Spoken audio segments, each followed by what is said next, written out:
Fueron unos inadaptados, unos rebeldes arrogantes. Pusieron en evidencia la sabiduría convencional. Y cada uno de ellos concibió una visión radicalmente nueva del cosmos.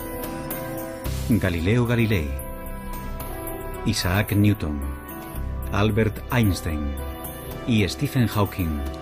Todos ellos tuvieron una vida agitada, cargada de grandes triunfos y humildes fracasos. Son gente que se ha atrevido a lanzar desafíos. Suelen toparse con la oposición de algunos y no saben enfrentarse a eso. Había una especie de demonio que no les dejaba hacer otra cosa. Hay que tener un ego muy fuerte para decir, puedo resolver esto, descifrar una pequeña parte del universo. ¿Quiénes eran esos genios rebeldes? ¿Y qué secretos escondían sus mentes para permitirles concebir lo inconcebible y poner de manifiesto la belleza y singularidad del universo?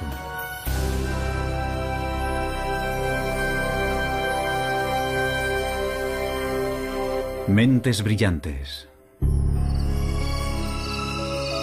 Los secretos del cosmos. En la Europa del siglo XVI existe una certeza que las generaciones posteriores no podrán más que envidiar. Todo el mundo sabe que la Tierra es el centro del universo. Pero esa visión tan alentadora de nuestro mundo se está empezando a resquebrajar. Y uno de los principales causantes de ello es el autoproclamado genio Galileo Galilei. Galileo era un hombre engreído que tenía su carácter. Esa clase de persona que tiene amigos muy íntimos y muchos enemigos. Tenía un ingenio muy agudo, una mente privilegiada, y eso le permitió examinar algunos de los misterios más recónditos del universo. Ese científico ambicioso, demasiado seguro de sí mismo, le dará un vuelco al mundo, aunque pagará un precio muy alto por ello.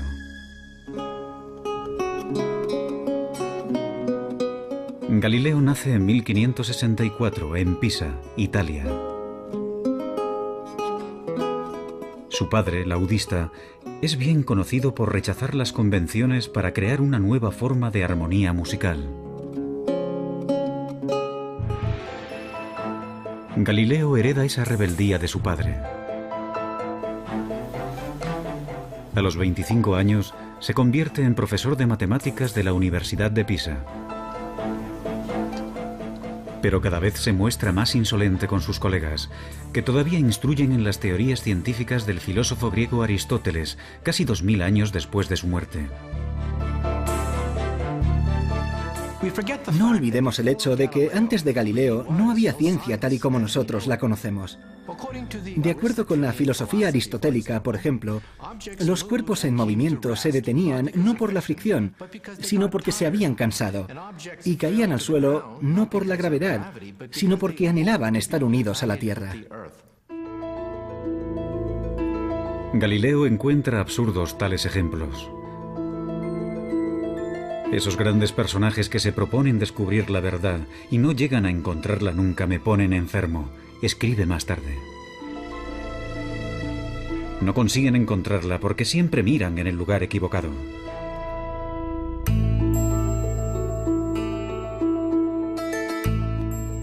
Galileo está a punto de frustrar una creencia milenaria. La intuición le dice que los cuerpos no se mueven por deseos, sino por leyes matemáticas que subyacen al movimiento. Y da un paso más allá que resulta impensable. Intenta descubrirlas por medio de experimentos, algo que poca gente había hecho antes. Comienza estudiando la caída de los cuerpos. A continuación, el físico Stephen Hawking. Galileo afirma que unas observaciones sencillas, como dejar caer unos pesos desde determinadas alturas, demuestran que las cosas no funcionan como habían dicho los antiguos griegos. Mucha gente debía de haberse dado cuenta de ello, pero habían llevado a cabo observaciones imperfectas. Por primera vez en la historia, Galileo empieza a establecer unas leyes básicas del movimiento, tales como el hecho de que la velocidad viene determinada por el tiempo y la aceleración. Una de las genialidades de Galileo consistió en reducir la aceleración de la gravedad. Se fabricó un plano inclinado para dejar caer por él una bola. De esa manera se podía observar claramente cómo un cuerpo coge velocidad a medida que desciende. Así que él introduce el concepto de aceleración. A nosotros nos parece muy obvio y lógico, pero supuso un avance matemático clave, entender el movimiento en esos términos. Por ser el primero en utilizar experimentos, más tarde Albert Einstein lo llamaría el padre de la física moderna. Galileo abrirá el camino que después seguirán Newton y Einstein. La búsqueda de las leyes matemáticas que se esconden tras cualquier movimiento. Pero sus avances son lentos. No se publicarán hasta el final de su vida.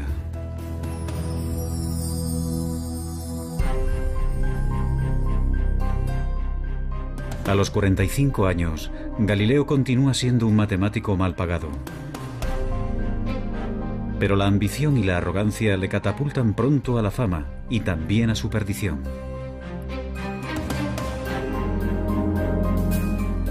En 1609, Galileo oye hablar de un catalejo, un aparato como de juguete que hace que los objetos distantes parezcan cercanos.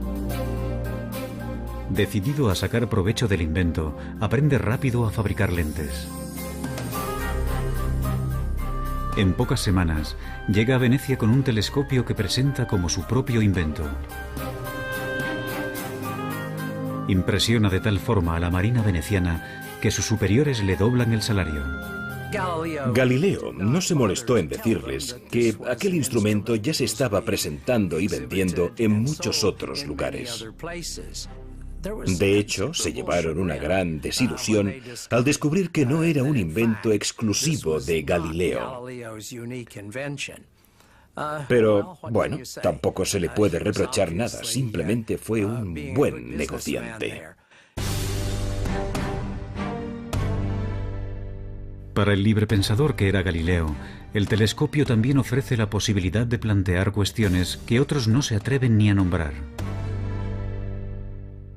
60 años atrás, el astrónomo Copérnico había propuesto la idea radical de que la Tierra gira alrededor del Sol. Pero Copérnico contaba con escasas pruebas para su teoría. Una teoría que contradice pasajes de la Biblia. En la época de la Inquisición, tales especulaciones se consideran herejía.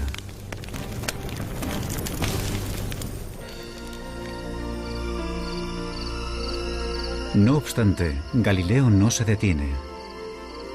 Será el primer astrónomo que observará el cielo con un telescopio. Y ve el universo como nunca antes se había visto. Se siente fascinado por el hecho de que el telescopio pueda abrir mundos totalmente nuevos. Realiza dibujos y diagramas con la sensación de que no lo hace lo suficientemente rápido. Noche tras noche, Galileo se afana en su trabajo y realiza un hallazgo asombroso. Descubre 4 lunas orbitando alrededor de Júpiter. La prueba de Galileo de que no todos los cuerpos celestes se encuentran en la órbita de la Tierra sirve de gran apoyo para la teoría de que la propia Tierra podría girar en torno al Sol. Pero contradecir la Biblia es jugar con fuego.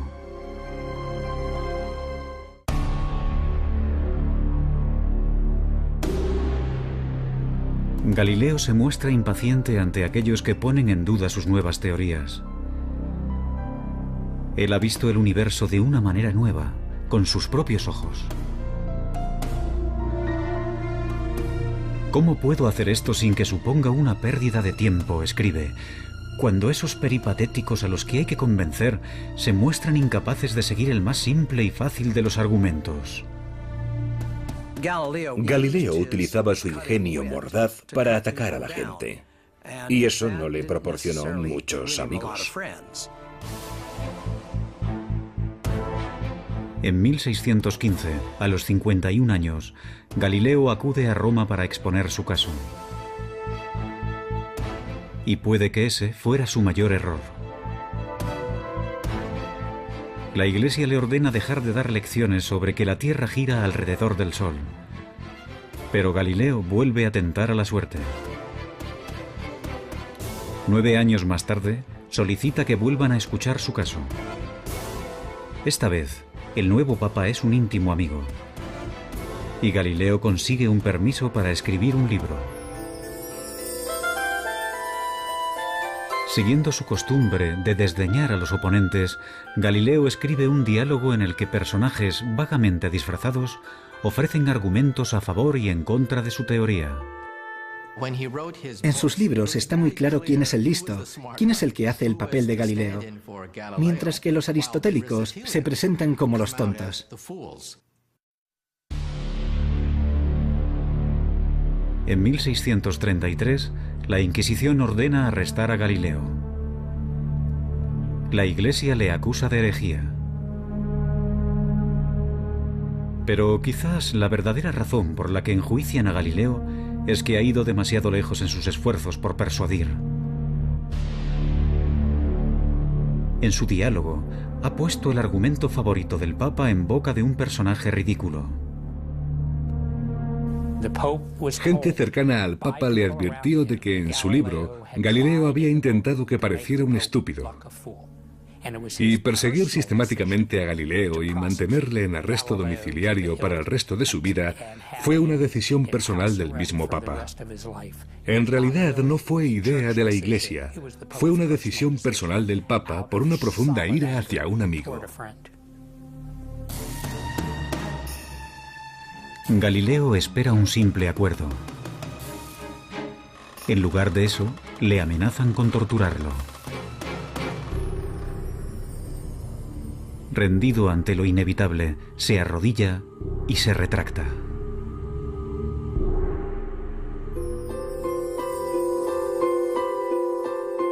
Durante sus últimos 8 años de vida, Galileo vivirá bajo arresto domiciliario. Es un hombre destrozado. Su defensa de que la Tierra gira alrededor del Sol le hará eminentemente famoso. Pero para los científicos que le suceden, su mayor logro es otro.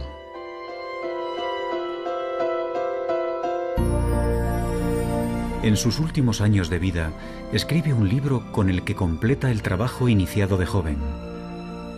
En él, demuestra que es posible utilizar las matemáticas para analizar el movimiento.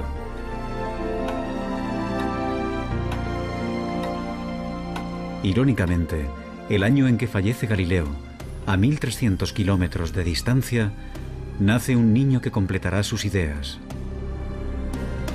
También será uno de los científicos más extraños de todos los tiempos.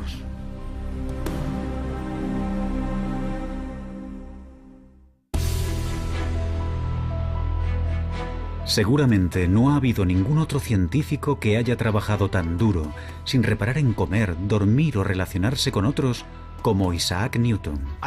Isaac Newton fue una figura mucho más oscura. Era un solitario, una persona patológicamente incapaz de conversar. Se podría decir que tenía una obsesión. Yo diría que es el ejemplo más claro que se me ocurre de una persona consumida por su trabajo. Posiblemente también sea el mayor científico de todos los tiempos. A su nacimiento, la física es un campo prácticamente inexplorado. Antes de morir, descifra con exactitud las leyes que describen cualquier tipo de movimiento, desde la caída de una manzana hasta las órbitas de los planetas. Simplemente no tenemos constancia de que haya existido ningún otro hombre semejante a Newton.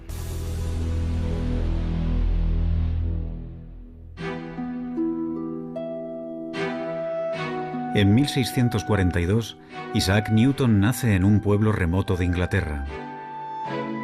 La suya será una infancia desdichada. Su padre muere antes de su nacimiento, y con tan solo 3 años, su madre lo envía a vivir con una abuela severa y puritana.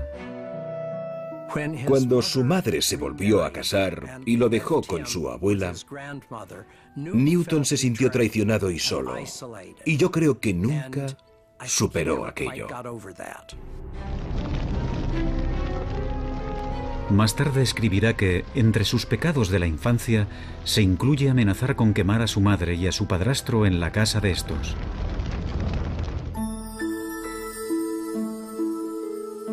A Newton no siempre le va bien en la escuela. Pero despierta la curiosidad en el pueblo porque construye aparatos mecánicos extraordinarios, como molinos de viento. Un maestro de la escuela convence a su madre para que lo envíe a la universidad. En el Trinity College de Cambridge, la mayoría de los estudiantes se dedican más a beber y a la juerga que a estudiar. Newton prefiere aislarse y permanecer solo. A su alrededor había un montón de gente que no tenía ni el más mínimo interés por los libros, gente que procedía de familias acomodadas. Debía de sentirse totalmente fuera de lugar, y sabiendo cómo actúan los estudiantes, supongo que lo consideraban el bicho raro. Newton es un puritano obsesionado con el pecado. Se autoimpone un estricto control emocional y sexual, y lleva una existencia solitaria, monacal. Newton era muy diferente a Galileo, porque era la persona más reservada de la que hayas podido oír hablar nunca. No se molestaba en intentar hacer amigos, y le resultaba difícil relacionarse, simplemente se apartaba de la gente. En toda su vida no tuvo aventuras amorosas ni apenas amigos. Algunos estudiosos especulan sobre una posible homosexualidad de Newton. Otros opinan que quizás, simplemente, decidió que no tenía tiempo para nada que no fuera trabajo. Se cree que murió virgen.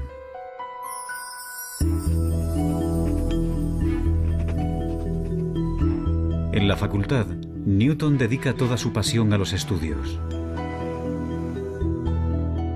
Como a Galileo, las matemáticas le fascinan. Adquiere un nivel avanzado en esta ciencia por su cuenta. Y después comienza a crear unas matemáticas nuevas para analizar el movimiento. Es él quien inventa el cálculo. Newton se siente fascinado por la manera en que el Sol sale y se pone, formando un arco completo. Una de las observaciones más brillantes de Newton fue el hecho de que cuando los cuerpos se mueven, su trayectoria se puede ver poco a poco, gradualmente, con un desplazamiento minúsculo de manera progresiva. Y cuando haces confluir este movimiento, obtienes espirales preciosas, obtienes elipses, círculos. Y no olvidemos que, al escribir sus notas, Isaac Newton estaba creando el cálculo al mismo ritmo al que lo aprenden los estudiantes universitarios de primer año. Si lo hubiera compartido con alguien, habría obtenido el reconocimiento de ser el mayor matemático de Europa. Pero Newton guarda sus descubrimientos para sí mismo. Prefiere trabajar en los detalles él solo.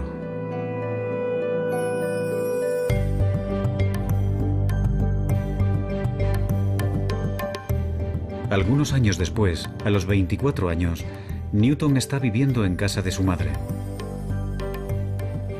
En ella, tendrá la inspiración que revolucionará totalmente la física.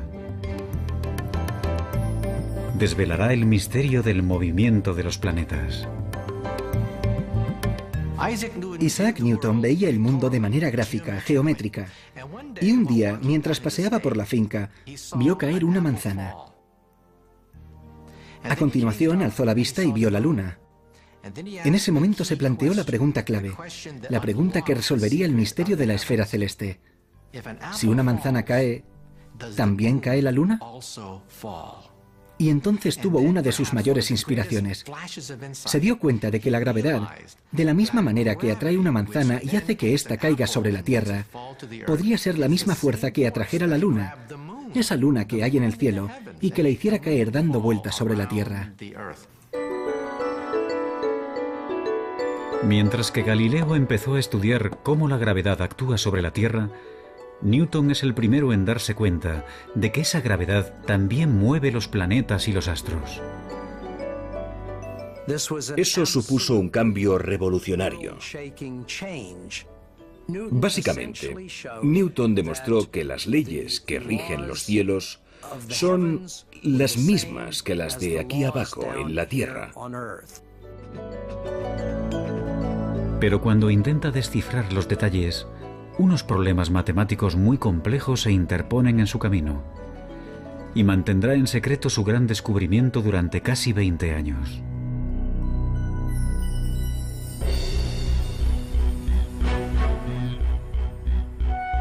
Pronto Newton se convierte en profesor de matemáticas en la Universidad de Cambridge. Sus responsabilidades docentes son reducidas y pasa las 24 horas del día investigando en el campo de las matemáticas y la física. Sus colegas no tardan en reparar en su genialidad, así como en su extraña y esquiva naturaleza.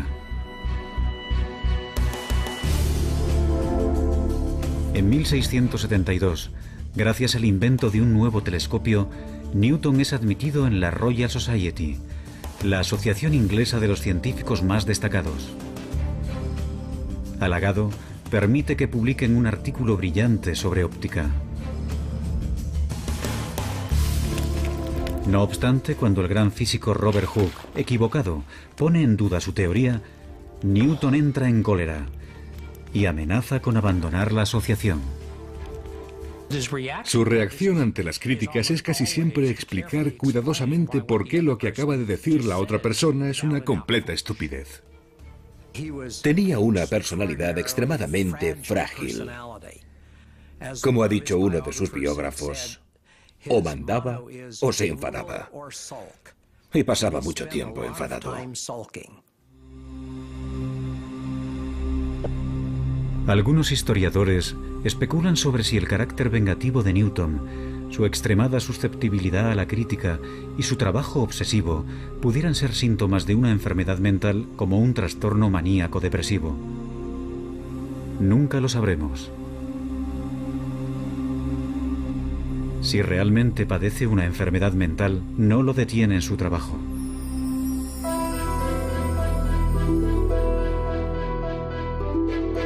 A los 42 años, le piden que resuelva un problema que mantiene desconcertados a los mejores físicos de Inglaterra.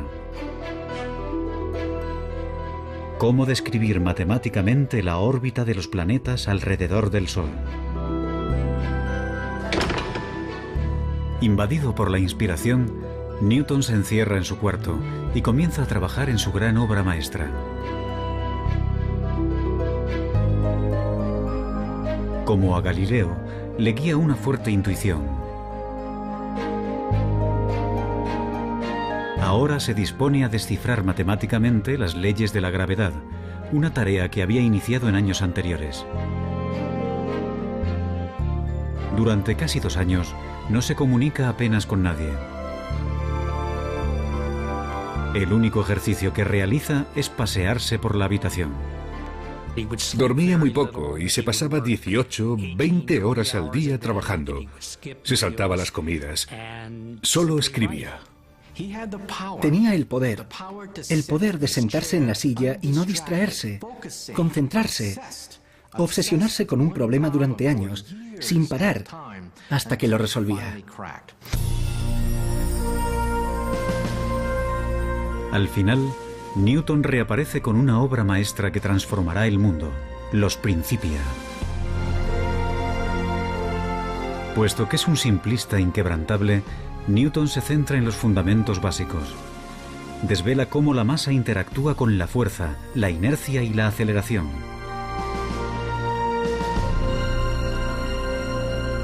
No obstante, su mayor logro es el de definir la gravedad. Es el primero que habla de esta como una fuerza que actúa a una distancia. Y consiguiendo avances matemáticos increíbles, Newton establece las leyes precisas que determinan el movimiento de todos los cuerpos. Los Principia de Newton, publicados en 1687, supusieron una revolución científica. En la obra, Newton dio la primera descripción precisa de las leyes que rigen el movimiento de los cuerpos, desde unas balas de cañón a los planetas. Si se miran los Principia y el número de problemas matemáticos resueltos en esa obra, y pensando que la escribió en un periodo de 18 meses, queda claro que no se trata de un ser humano normal en ninguna de sus acepciones. Newton ha completado la búsqueda de Galileo para describir matemáticamente el movimiento. No obstante, 200 años después, otro rebelde arrogante descubrirá que a velocidades muy altas las leyes de Newton no se cumplen y que el universo es más extraño de lo que nunca nadie había imaginado.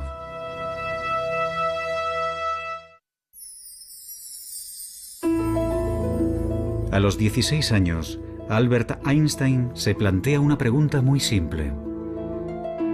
¿Qué pasaría si corriera a la velocidad de una onda de luz? ¿La luz parecería estar quieta?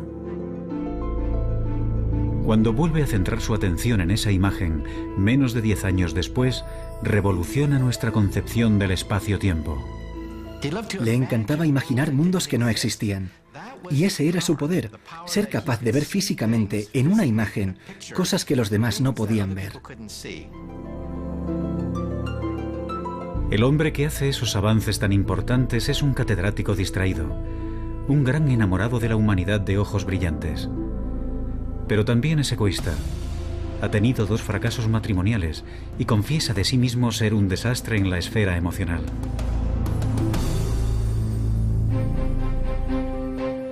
Albert Einstein nace en 1879, en el sur de Alemania, en el seno de una familia judía de clase media. De niño, es callado e introvertido. Sus padres empezaron a pensar que quizás era retrasado, porque tardó mucho en empezar a hablar. Pero simplemente, según parece, estaba muy ocupado pensando. De pequeño, le fascinan los rompecabezas y los juegos, y muestra una perseverancia notable. A los 9 años, construye una torre de cartas de 14 pisos de altura. Dicen que de niño estaba siempre al helado, así que los demás niños se burlaban de él. Vivía aislado en el mundo de los libros, en el mundo de las ideas. En 1896, con 17 años, Einstein es admitido en la ETH, una universidad politécnica de Suiza, pionera en investigaciones en todo el mundo. Como Galileo, es ingenioso y perspicaz, tiene sentido del humor y también es un rebelde. Einstein ha decidido convertirse en un físico teórico, pero siente que encuentra obstáculos en su camino. Su profesor de física, el señor Weber, no está interesado en las últimas teorías más vanguardistas sobre la luz y la electricidad.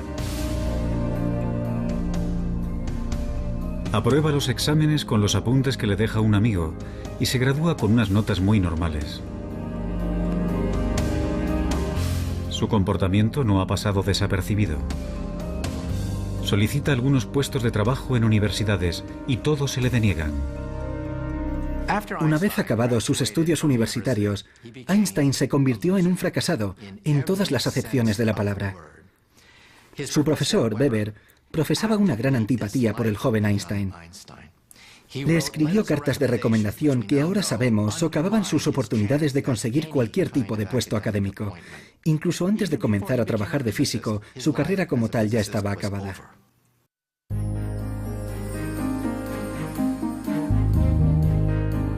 Dos años después de abandonar la universidad, Einstein encuentra por fin un trabajo como empleado en una oficina suiza de patentes. El puesto no tiene nada que ver con la física teórica, pero ese trabajo, aparentemente sin porvenir, será su salvación. En Berna se establece como oficinista y a los 23 años de edad lleva una vida burguesa. Contrae matrimonio con Mileva Marik, una compañera de la universidad. Afortunadamente, el trabajo no exige demasiado esfuerzo y le permite dedicar tiempo a analizar cuestiones vanguardistas sobre física, tales como la naturaleza de la luz. Otros ya habrían tirado la toalla y habrían abandonado la idea de una carrera como físicos. Parece como si se tratara de alguien que estaba poseído por un demonio intelectual que no le permitía hacer otra cosa. Ahora Einstein vuelve a pensar en aquella sencilla imagen que le vino a la mente por primera vez en el instituto. ¿Qué pasaría si corriera a la velocidad de una onda de luz? Tanto Isaac Newton como Einstein tenían esa asombrosa habilidad para crear imágenes sencillas que hasta un niño podría entender y extraer de ello imágenes que cambiarían nuestra visión del universo. Según Newton, la velocidad de un rayo de luz debería mostrarse más lenta que alguien corriendo a su lado. No obstante, la luz no parece obedecer a las leyes de Newton. Einstein dice que un rayo de luz se aparta de ti a la velocidad de la luz.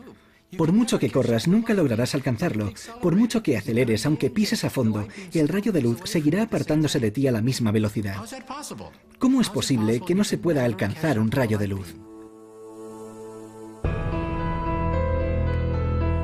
Ahora, como Galileo y Newton antes que él, Einstein cuestiona implacablemente supuestos que nadie más se atreve a discutir. Si la velocidad de la luz nunca cambia, entonces tiene que haber algo más. Ya lo tenía. El tiempo es relativo, depende de la velocidad a la que te mueves. Y esa idea supuso una auténtica revolución. Einstein ha descubierto que las leyes de Newton solo se cumplen si se aplican a ámbitos de la experiencia cotidiana. Cuando los cuerpos viajan a una velocidad cercana a la de la luz, el sentido común ya no funciona. Las distancias se alargan y el reloj avanza más lentamente. Newton, perdóname, escribe Einstein más tarde.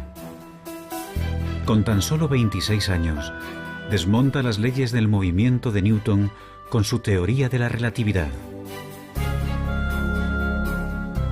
Con preguntas como las que haría un niño e imágenes sencillas, Einstein cambió la visión del mundo.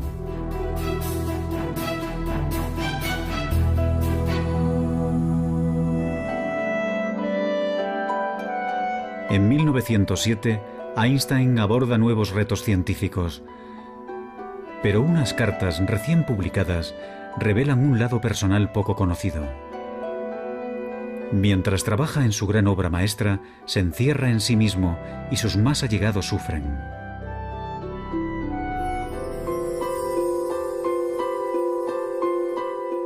La mujer de Einstein, Mileva, también fue una estudiante de física que soñaba con sus propios logros científicos. Pero ahora, mientras que Einstein da clases y colabora con otros científicos, Mileva apenas lo ve. Teme estar perdiendo tanto a su marido como su sueño. Entonces, en 1914, Mileva descubre que tiene una adversaria en el ámbito sentimental, Elsa Lowenthal, prima de su marido. El matrimonio de Einstein está roto. Me encantaría tomarme una cerveza con Einstein, pero no le presentaría a mi hermana. Es como si las normas no le afectaran necesariamente. Einstein se casará con Elsa, que está dispuesta a cuidar de la casa con menos expectativas. El científico ha renunciado al amor en el matrimonio. La ciencia está por encima de todo.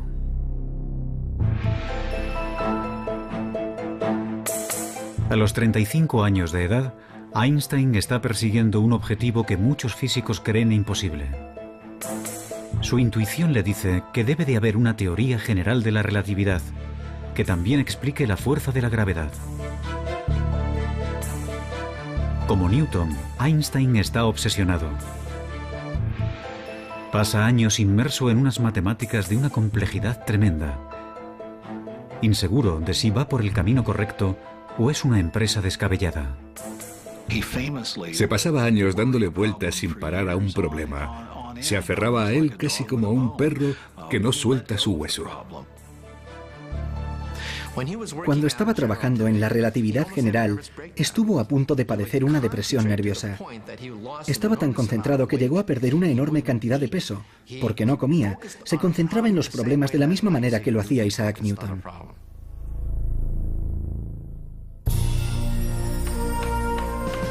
Al final, en el otoño de 1915, Einstein se da cuenta de que lo ha resuelto. Su nueva visión es tan extraña que incluso a los físicos les costará entenderla. Demuestra matemáticamente que la masa y la energía curvan el espacio-tiempo.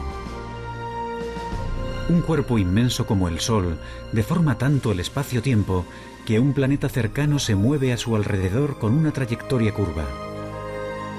Para Newton parecen atraídos por una fuerza. Pero eso es tan solo una ilusión. El mismo fenómeno se cumple en la Tierra. Los cuerpos, que parecen atraídos por una fuerza gravitatoria, en realidad están viajando por un espacio-tiempo deformado. La teoría general de la relatividad de Einstein cambió para siempre nuestras ideas sobre el espacio-tiempo.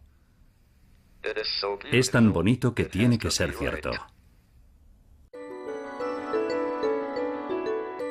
Einstein llega a una serie de ecuaciones que rigen la curvatura espacio-tiempo. Unas simples líneas describen el movimiento de las galaxias y el destino del universo. Los físicos, cuando miramos las ecuaciones de Albert Einstein, nos ponemos a llorar. Lloramos porque son increíbles. El hecho de que el movimiento de los cuerpos celestes, con todas sus curvas, curvaturas del espacio-tiempo y todo eso, se pueda resumir en una ecuación de 5 centímetros, es impresionante. Es increíble y precioso.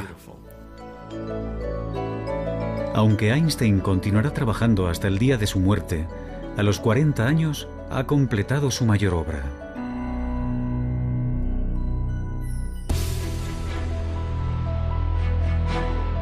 Galileo aplicó las matemáticas al movimiento. Newton perfeccionó esas leyes en el ámbito de la experiencia cotidiana. Pero la búsqueda de Einstein de una teoría más compleja reveló leyes que rigen todo el universo. Actualmente, otro rebelde brillante está intentando encontrar una teoría aún más amplia, una teoría que lo incluya todo.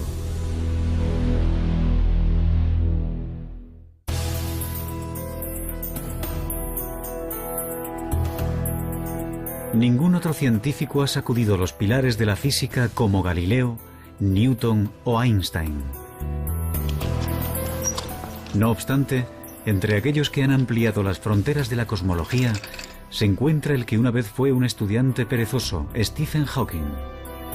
Actualmente, ocupa el mismo puesto de matemático en la Universidad de Cambridge que Isaac Newton. Nací 300 años después de la muerte de Galileo. Tengo el mismo puesto en Cambridge que tuvo Newton. Y trabajo en la teoría general de la relatividad de Einstein. De los tres, con el que más me identifico es con Galileo. Él se guió por su intuición y fue todo un rebelde.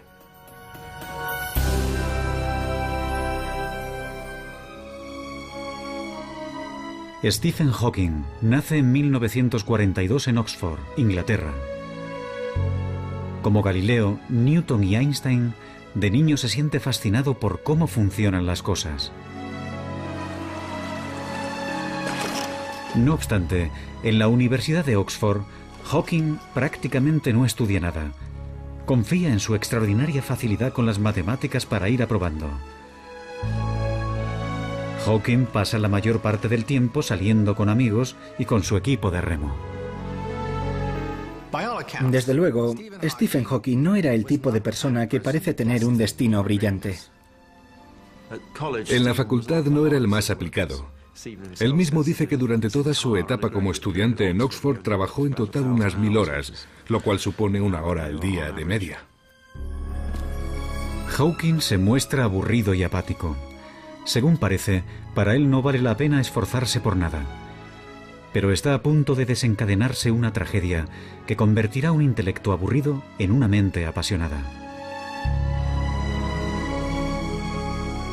En 1962, Stephen Hawking inicia sus estudios de posgrado en cosmología en la Universidad de Cambridge. Pero algunos síntomas de su enfermedad empiezan a ser difíciles de ignorar. Un ligero defecto del habla, problemas para servir una cerveza.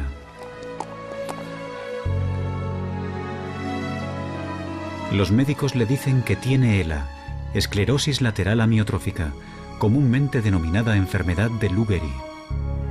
Las regiones del cerebro que controlan el movimiento se le están atrofiando. Y no tiene cura.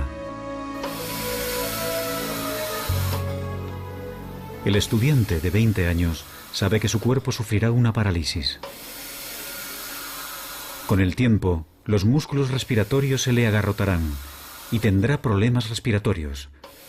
Los médicos le pronostican tan solo 2 años de vida. Hawking cae en una profunda depresión. Cuando le diagnosticaron la enfermedad, Stephen no esperaba vivir más de 1 año o 2. No parecía que valiera la pena ni acabar el doctorado. Pero inexplicablemente, la enfermedad progresa más lentamente de lo que habían predicho. Conoce a Jane Wilde, la mujer que se convertirá en su esposa, y encuentra un propósito en la vida.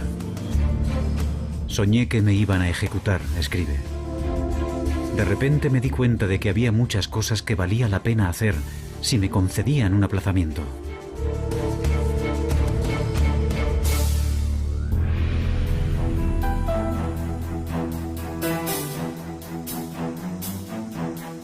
Hawking empieza a trabajar duro por primera vez en su vida.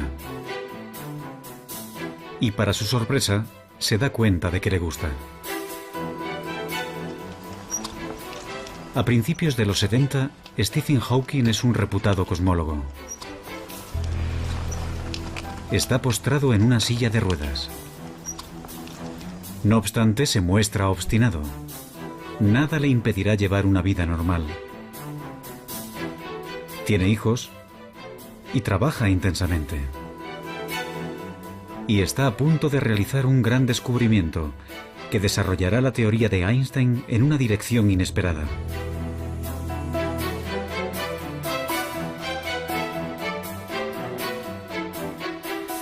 La teoría de la relatividad general de Einstein predice el movimiento de cuerpos muy grandes, como las galaxias, pero no puede explicar el comportamiento de las partículas subatómicas más diminutas, que son las piedras angulares del universo. Su movimiento solo lo predice otra teoría, llamada mecánica cuántica. Y para la frustración de Einstein y de cualquier físico, esas dos teorías parecen totalmente incompatibles. Pero Hawking tiene la fuerza suficiente para abordar lo imposible. Cuando Stephen Hawking estaba realizando su trabajo pionero, había 2 bandos opuestos que se odiaban. Nunca hablaban entre ellos. Por una parte estaba el bando de los conservadores más acérrimos, los que mantienen la llama de Albert Einstein ardiendo con fuerza. En el otro bando estaban los teóricos cuánticos. Estos se ocupaban del mundo de las partículas subatómicas, centenares, miles de ellas. Utilizaban unas matemáticas diferentes, un lenguaje diferente, tenían una visión distinta de la física.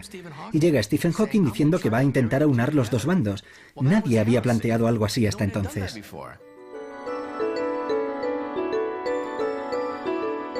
Hawking se pregunta, ¿qué pasaría si miráramos un agujero negro, un cuerpo inmenso, pero nos fijáramos en sus partículas más diminutas?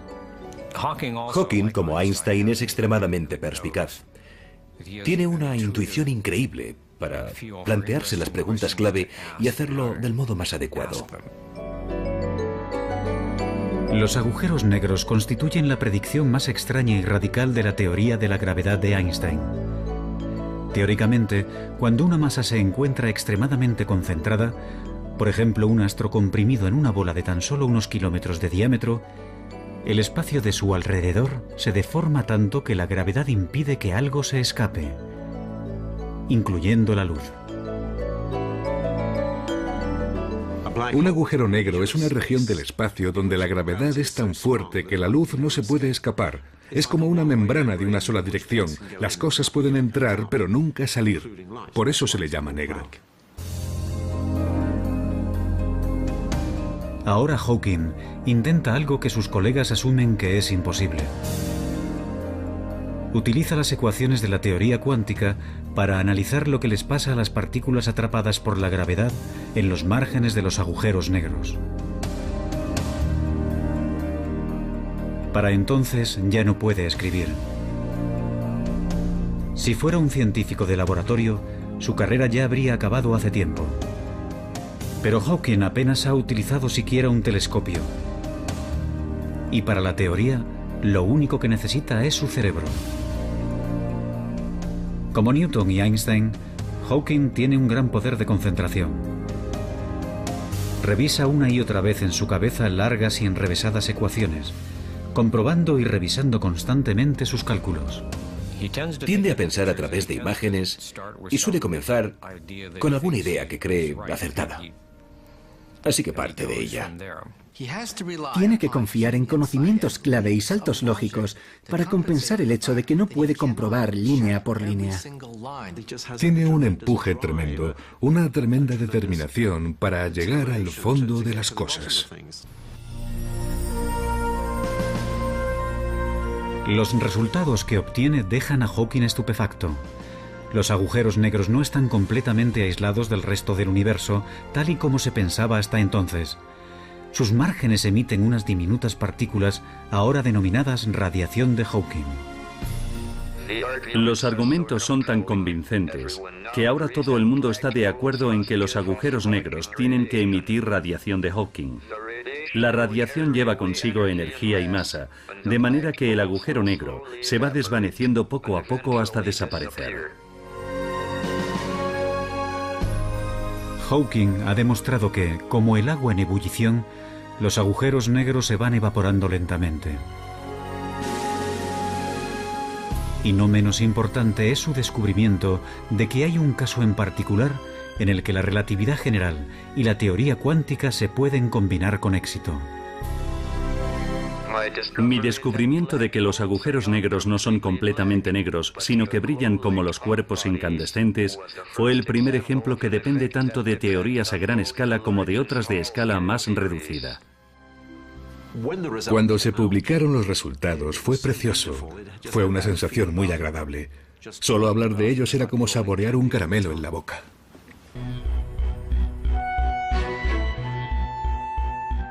Encontrar una teoría de todo, una teoría que llegue más al fondo de la cuestión, que unifique las ecuaciones de Einstein con la mecánica cuántica, es ahora el santo grial de la física. Eso explicaría el origen del universo. Y Hawking ha creado nuevas esperanzas de que el rompecabezas definitivo se pueda resolver. El descubrimiento que hace Hawking sobre la radiación de los agujeros negros ha sido una pieza importante del rompecabezas, aunque todavía no sepamos cómo es el definitivo.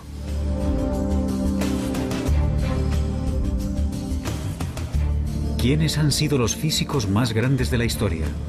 Unos patitos feos, rebeldes y distraídos, consumidos por una profunda intuición y sin temor a cuestionar los supuestos básicos más aceptados por todos. Hay que tener un ego muy fuerte para decir, no es tan difícil, puedo resolverlo. Porque lo tienes todo en contra. Nada te garantiza que encontrarás respuestas, que la ciencia funciona. Te estás arriesgando mucho. Su obstinada perseverancia desveló leyes recónditas de la naturaleza. Pero su búsqueda continúa inacabada. Y unas mentes tan brillantes solo aparecen cada cierto tiempo. Pero quién sabe, es posible que el próximo rebelde brillante esté ya entre nosotros.